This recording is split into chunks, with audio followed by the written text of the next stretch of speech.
Bismillahirrahmanirrahim. Assalamualaikum warahmatullahi wabarakatuh. Innal hamdalillahi nahmaduhu wa nasta'inuhu wa nastaghfiruh wa na'udzu billahi min syururi anfusina was sayyiati a'malina. Man yahdihillahu fala mudhillalah wa man yudlil fala hadiyalah. Asyhadu an la ilaha illallah wahdahu la syarikalah wa asyhadu anna Muhammadan abduhu wa rasuluhu la nabiyya ba'dah. Ya ayyuhalladzina amanu taqullaha haqqa tuqatih wa la tamutunna illa wa antum muslimun. Ya ayyuhan nasu taqu rabbakumul ladzi khalaqakum min nafsin wahidah wa khalaqa minha zawjaha wa batha minhuma rijalan katsiran wa nisaa wattaqullaha alladzi tasaaluna bihi wal arham innallaha kana 'alaikum raqiba. Ya ayyuhalladzina amanu taqullaha wa qulu qawlan sadida yuslih lakum a'malakum wa yaghfir lakum dzunubakum wa may yuti'illaha wa rasulahu faqad faza fawzan 'azima. Tsumma amma ba'du fa inna asdaqal hadisi kitabullah wa khairal hadi hadi Muhammadin sallallahu alaihi wa ala alihi wa sahbihi wasallam wa syarrul umuri muhdatsatuha wa kullu muhdatsatin bid'ah wa kullu bid'atin dhalalah wa kullu dhalalatin finnar. Ayyuhal ikhwani fid din, al-hibba azani Allah wa iyyakum. Alhamdulillah, kesempatan pagi hari ini kita diberikan kesempatan oleh Allah Azza wa Jalla untuk kembali bersama-sama belajar talabul ilm fid din, untuk kembali kita mendalami agama kita, yakni Islam. Ini adalah merupakan satu nikmat besar yang Allah Subhanahu wa taala berikan kepada kita, di mana Dia tidak memberikan kepada selain orang-orang yang dikehendaki dan diridhoinya. Oleh karena itu, ikhwah, gunakanlah kesempatan yang Allah Subhanahu wa taala berikan dengan semaksimal mungkin. Dan semoga Allah Subhanahu wa taala senantiasa memberikan hidayahnya kepada kita semua atas dasar ilmu yang telah kita pelajari, dan juga senantiasa memberikan keistiqomahan kepada kita untuk menaiki tangga-tangga keimanan sampai akhir hayat kita. Insyaallah, kesempatan pada hari ini kita akan memurojaah kembali tentang satu tema yang sudah tidak asing lagi, karena ini adalah tema dasar ya dari dasar-dasar at-tauhid. Ini tentang urgensi kalimah la ilaha illallah. La ilaha illallah. Tentu kalimat ini adalah kalimat agung, kalimat yang mulia, yang Allah Subhanahu wa ta'ala ajarkan kepada para makhluknya, untuk kemudian ditegakkan makna dan hakikat substansi yang terkandung di dalam kalimat tersebut. Kita tentunya sebagai seorang muslim tak asing dengan kalimat ini yang senantiasa juga kita baca dalam setiap tasyahud kita, dan juga zikir-zikir kita ba'da shalah pagi dan petang. Ratusan, bahkan mungkin sudah ribuan, jutaan kalimat la ilaha illallah kita ucapkan dalam kehidupan kita hingga saat ini. Tentu ini adalah kalimat yang harus senantiasa kita junjung dan kita tinggikan di atas kalimat-kalimat lainnya, karena hakikat dari kalimat la ilaha illallah adalah inti dari dasar dan ditegakkannya agama Islam. Secara harfiah bahasa Indonesia, kita dapat memaknai dengan makna atau definisi atau arti tidak ada Tuhan yang berhak disembah selain Allah Subhanahu wa ta'ala.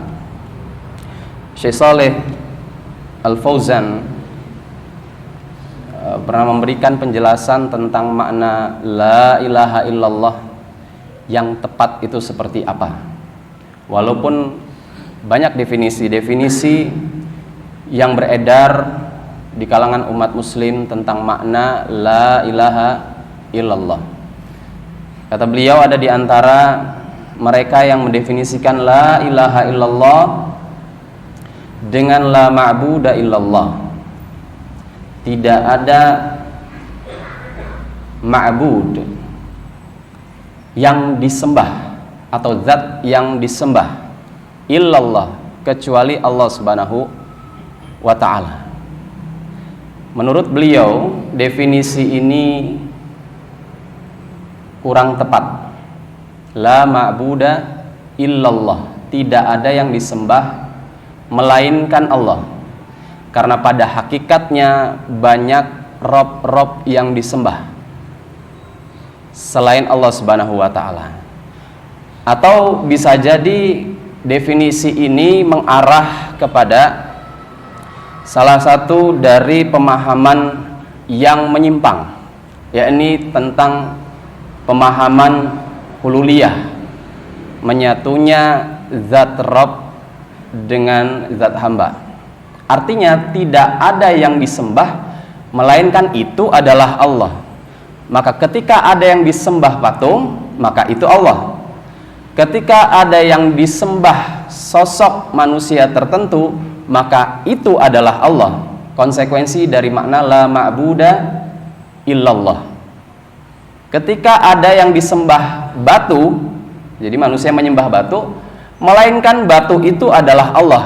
Kalau makna la ilaha illallah hanya sebatas la ma'buda illallah, tidak ada yang disembah di alam semesta ini, yang tidak ada yang disembah di alam semesta ini oleh makhluk kecuali Allah. Realitanya banyak zat-zat yang disembah selain Allah, maka mereka adalah Allah menurut konsekuensi dari kalimat la ma'buda illallah. Jadi menurut beliau ini tidak tepat. Kemudian ada juga yang mengartikan atau mendefinisikan la ilaha illallah itu dengan la khaliqa illallah. Tidak ada yang mencipta selain Allah Subhanahu wa ta'ala. Nah, ini pun kurang mencakup keseluruhan dari makna la ilaha illallah. Artinya ini hanya baru satu bagian dari kandungan makna la ilaha illallah. Kenapa? Karena la khaliqa illallah itu hanya bagian dari rububiyah Allah Subhanahu wa ta'ala yang merupakan bagian dari konsekuensi tauhid itu sendiri. Tidak ada yang mencipta itu adalah bagian dari kerububiyahan Allah Subhanahu wa ta'ala. Af'al dalam penciptaan. Nah, ini perbuatan Allah dalam hal menciptakan. Jadi ini juga kurang tepat, kurang komprehensif maknanya.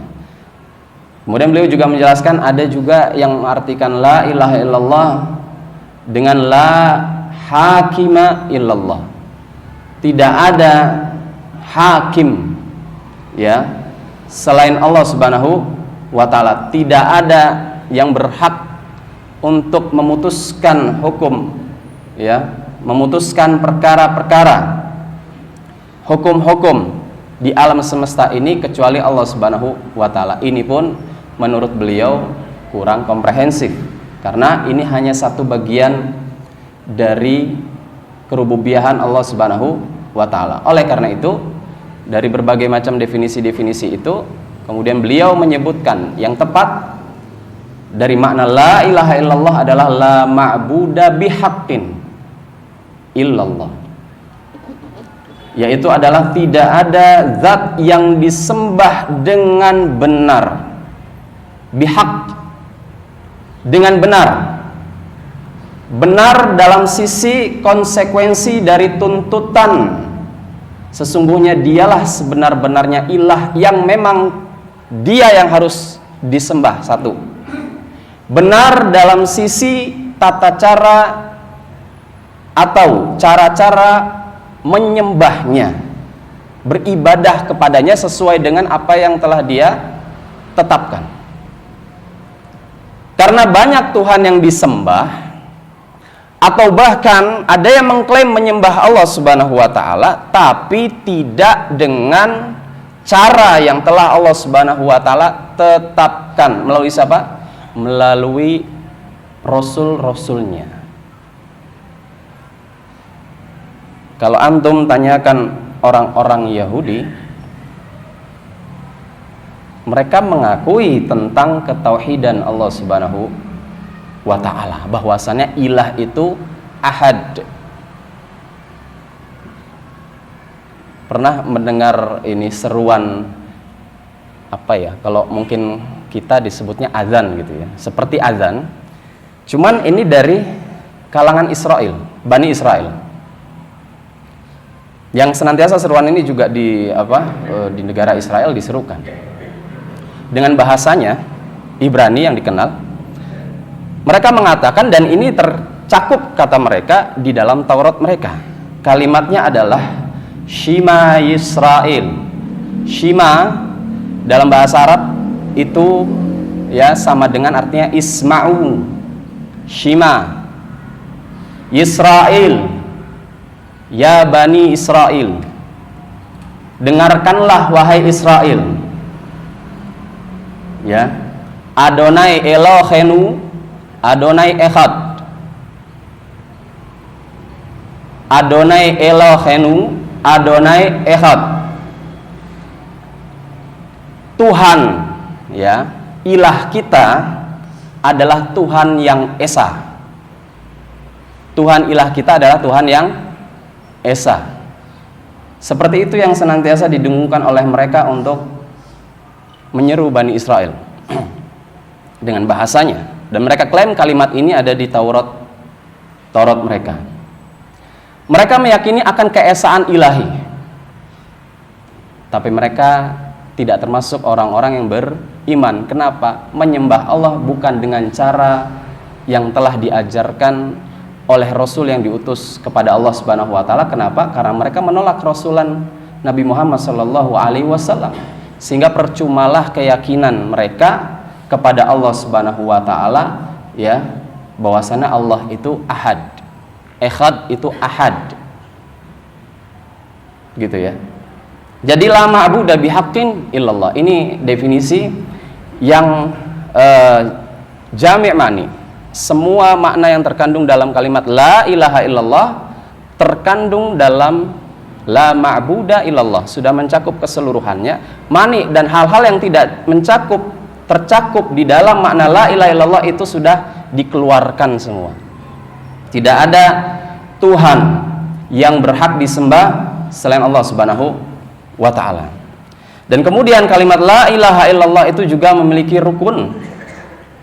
Sebagaimana para ulama menjelaskan ada dua rukun. Yang pertama, dalam kalimat la ilaha itu mengandung rukun an-nafyu, peniadaan, penolakan.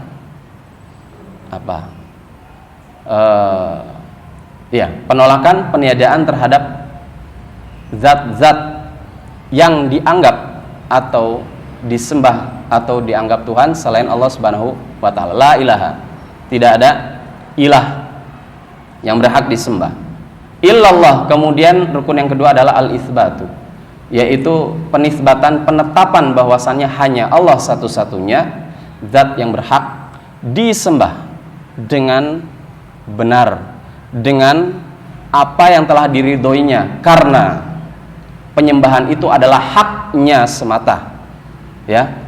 Jadi hak uluhiyah Allah Subhanahu wa ta'ala adalah peribadatan seorang hamba yang dipersembahkan kepada Allah Subhanahu wa ta'ala. Taib, ya. Jadi makna kemudian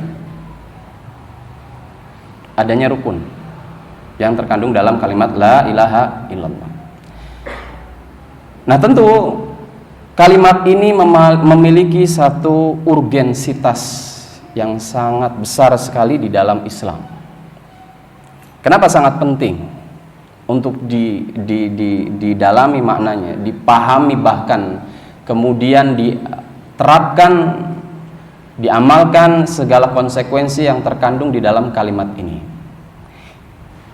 Yang pertama, ya, karena di dalam kalimat ini atau atas dasar kalimat ini, yakni kalimat la ilaha illallah yang dikenal juga dengan kalimatut tauhid, maka Allah Subhanahu wa taala menciptakan alam semesta, termasuk ats-tsaqalain, dua makhluk yang dibebankan kepada mereka syariat, yakni jin dan manusia.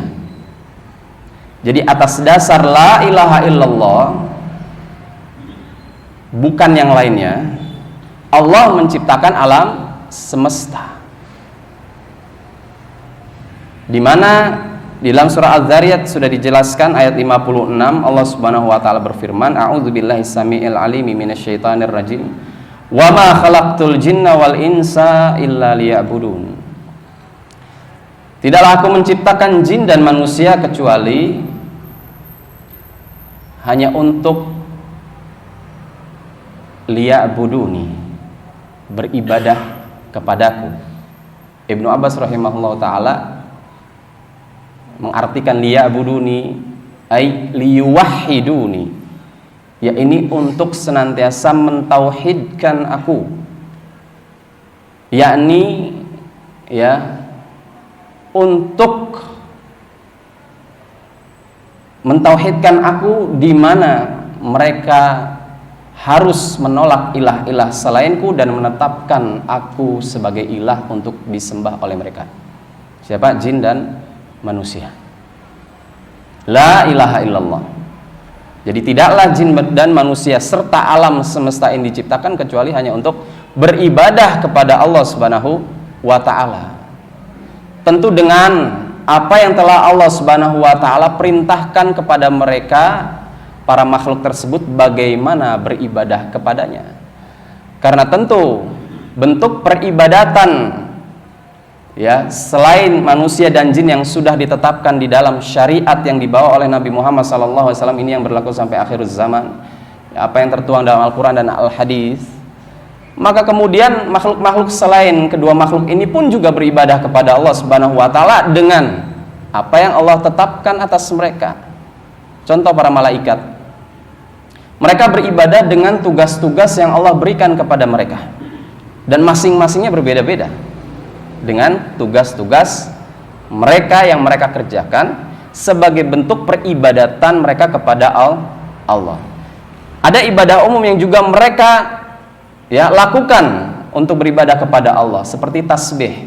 Seluruh malaikat itu bertasbih, tak ada malaikat yang tak bertasbih. Yang kemudian diberikan ibadah-ibadah khusus sesuai dengan tugasnya masing-masing, dengan itulah mereka beribadah. Begitu juga hewan-hewan, mereka bertasbih dengan bahasa mereka, memuji Allah Subhanahu wa taala. Bumi yang 7 lapis dengan apa yang ada, makhluk-makhluk yang ada di dalamnya, kemudian juga gunung-gunung yang ada di atasnya, serta 7 lapis langit dengan makhluk-makhluk yang ada di antaranya.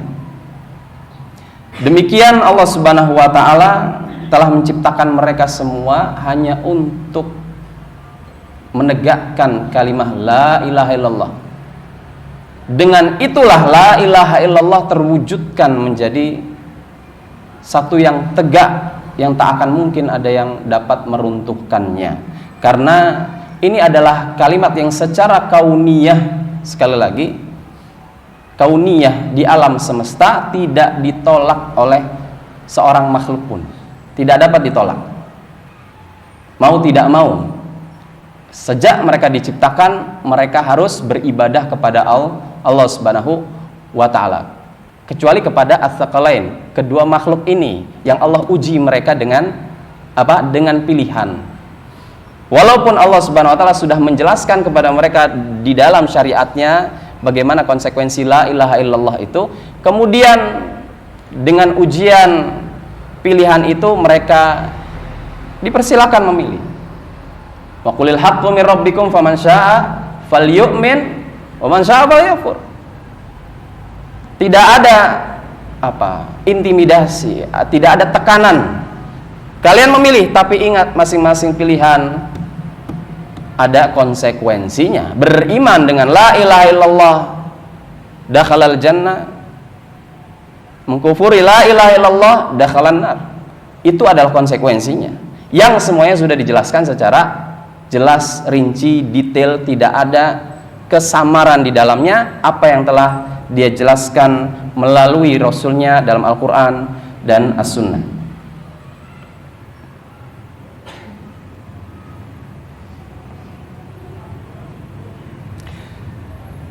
Ya, jadi kalimat la ilaha illallah adalah tujuan diciptakannya manusia. Dan keselamatan seseorang di akhirat kelak, ya, itu sekali lagi ditentukan oleh kalimat ini. Di mana di dalam surah Al-Kahfi salah satunya disebutkan dalam ayat terakhir 110. Faman kana yarju liqa'a rabbih falyamal amalan salihah wala yusyrik bi ibadati rabbih ahada. Maka barang siapa yang mengharapkan perjumpaan, bertemu dengan Allah Subhanahu wa taala, hendaknya dia melakukan amal saleh, amal-amal yang disyariatkan, yang diridhoi oleh Allah Subhanahu wa taala, dan tak mempersekutukannya dengan sesuatu apapun dalam pelaksanaan peribadatan kepadanya. Ya, jadi syarat untuk bertemu dengan Allah yakni adalah menegakkan la ilaha illallah, tidak mempersekutukannya dengan, ya, beribadah hanya kepadanya saja dengan apa yang telah disyariatkan olehnya semata. Kemudian juga dalam surat An-Nisa ayat 48, innallaha la yaghfiru ayyushraka bih wa yaghfiru ma duna dzalika liman yasha. Sesungguhnya Allah tidak akan mengampuni dosa syirik nanti di yaumil akhir. Ya, konteks ayat ini adalah di yaumil akhir. Kalau di dunia bagaimana? Kalau di dunia ketika orang berbuat syirik masih ada kesempatan baginya sebelum ajal menjemput, nyawa di kerongkongan, artinya pintu taubat sudah tertutup, atau matahari terbit dari arah barat, maka masih ada pintu taubat. Yang bertaubat Allah pasti akan ampuni dosa-dosanya, gitu ya. Itu kalau di dunia. Tapi kalau di akhirat, innallaha la yaghfiru ayyushraka bih, nggak ada kesempatan lagi, karena nggak ada, pintu taubat sudah tertutup, tidak ada amal untuk bertaubat. Wa yaghfiru ma duna dzalika liman yasha. Maka tak akan pernah masuk jannah orang-orang yang ketika matinya membawa dosa syirik. Na'udzubillah min dzalik. Baik, yang selanjutnya, at-tauhid, kalimat la ilaha illallah, itu adalah syarat diterimanya amal kebaikan kita. Ya. Syarat diterimanya amal kebaikan kita. Salah satu dari ayat yang disebutkan, ya, ini adalah suratul Maidah ayat ke-27, innama yataqabbalullahu minal muttaqin. Sesungguhnya Allah hanya menerima amalan-amalan dari orang-orang yang bertakwa. Bertakwa dengan sebenar-benarnya takwa. Apa konsekuensi takwa? Menjalankan perintah, menjauhi larangan. Perintah untuk mentauhidkan Allah Subhanahu wa taala, larangan untuk mensekutukan Allah Subhanahu wa taala di dalam penegakan peribadatan kepadanya.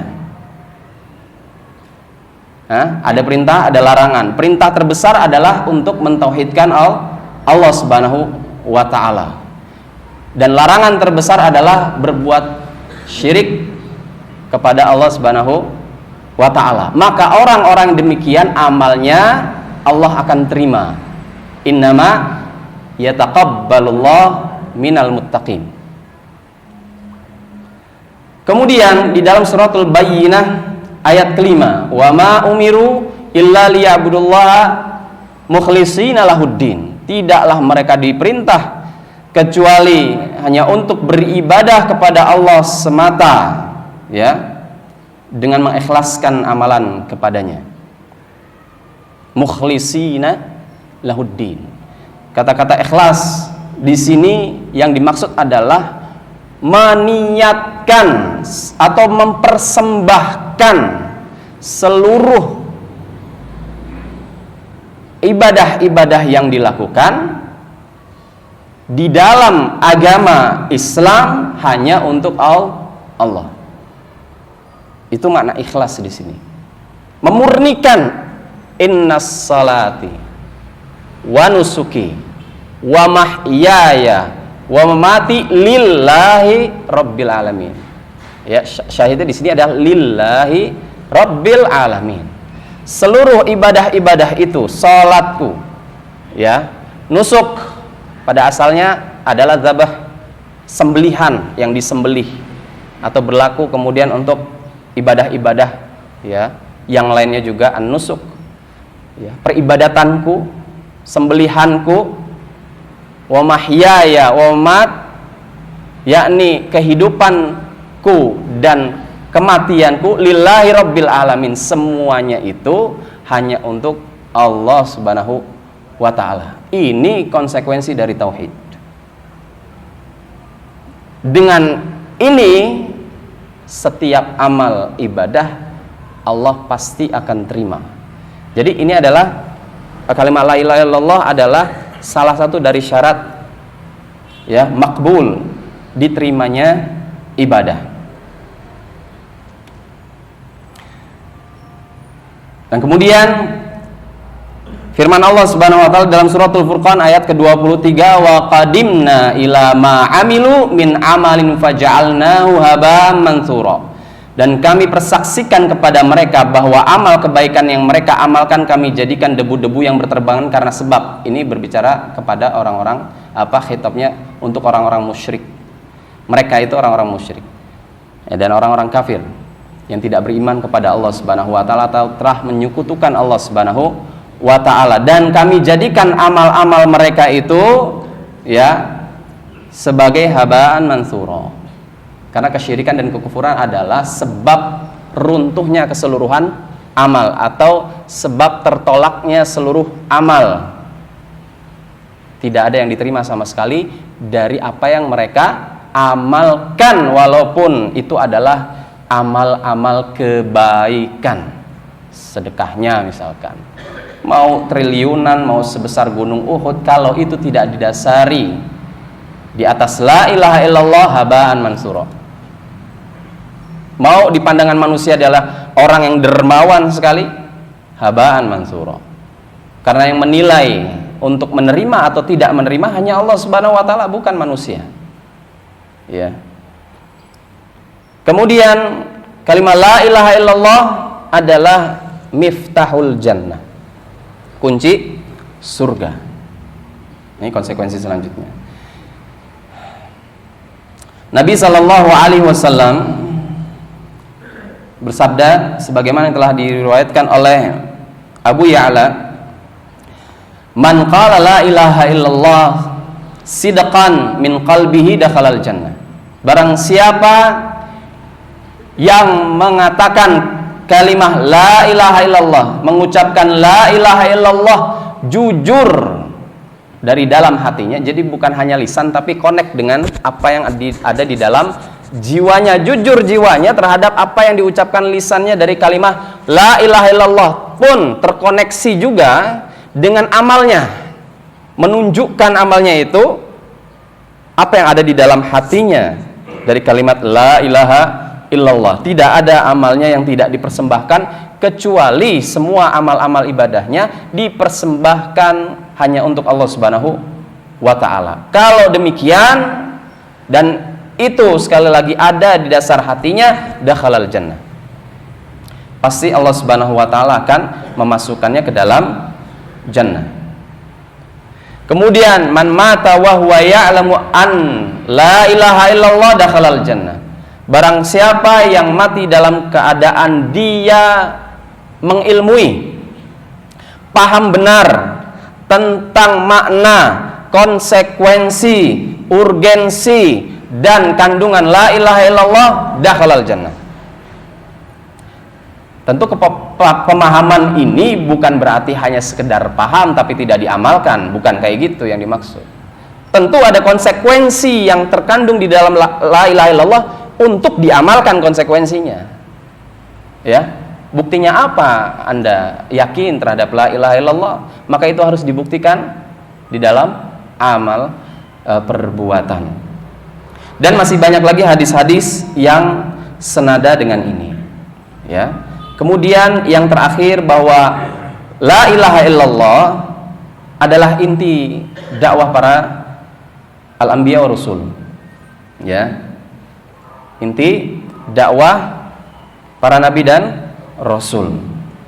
Di mana Allah Subhanahu wa taala berfirman dalam suratul Anbiya ayat ke-25, dan kami tidak mengutus seorang rasul pun sebelum engkau wahai Muhammad, melainkan kami wahyukan kepadanya bahwa tidak ada ilah yang hak atau yang berhak disembah melainkan aku, maka sembahlah aku oleh kalian semua. Wassallallahu ala nabiyyina Muhammadin wa ala alihi wa sahbihi wasallam. Subhanakallahumma wa bihamdika asyhadu an la ilaha illa anta astaghfiruka wa atubu ilaik. Assalamualaikum warahmatullahi wabarakatuh.